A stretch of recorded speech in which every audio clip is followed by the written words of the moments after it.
بسم الله الرحمن الرحيم.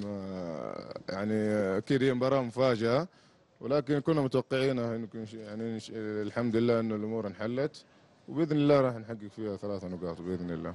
كابتن، يعني مع وجود المباريات في يعني الجوله الاخيره والمباراه الان الاثنين في وقت كاف انكم تلعبون، بعدها مباراه تيمور. المنتخب السعودي راح يعني يلعب المباراتين، هو مرتاح، اللعيبه مرتاحين ولا في عليهم ارهاق؟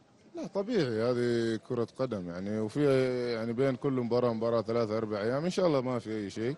لا تنسى إحنا بنخدم بلدنا، وبالعكس الواحد لازم يضحي بكل شيء.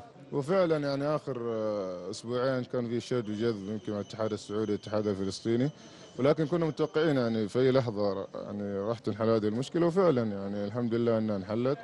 وبالعكس يعني حتى يعني قيادتنا أو بلدنا بقيادة خادم الحرمين الشريفين يعني يبدو اهتمام كبير وتدخلوا في الموضوع، وهذه رسالة أيضا، إنه رسالة أنا كلاعبين إنه في اهتمام بالرياضة، وبإذن الله يعني كمان رسالة لنا إنه لازم تقدموا كل اللي عندكم، وإنه تحققوا انتصارات وتفرحوا الشعب السعودي. المبادرة كانت يعني أو التدخل يعني سمو الأمير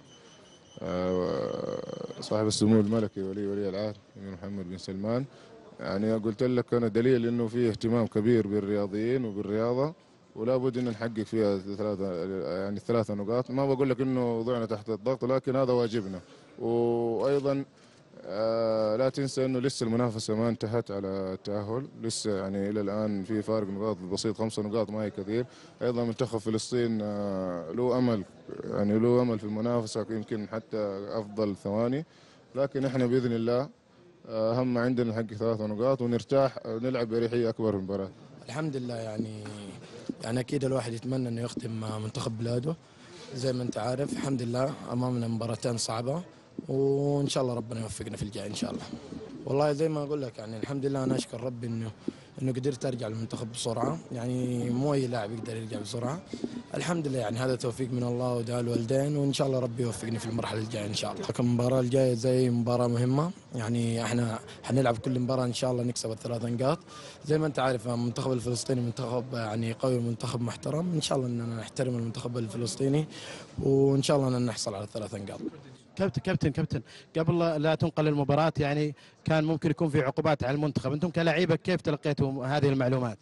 والله اكيد يعني ما كنا نتمنى انه يعني ما نشارك المباراه هذه، لكن الحمد لله يعني عزيمه الرجال قدروا يجيبوا لنا مباراه، يعني مباراه في الاردن، ان شاء الله انه ربنا يوفقنا ونجيب ال3 نقاط. بلغتوا في الاردن كابتن؟ اي اكيد ان شاء الله.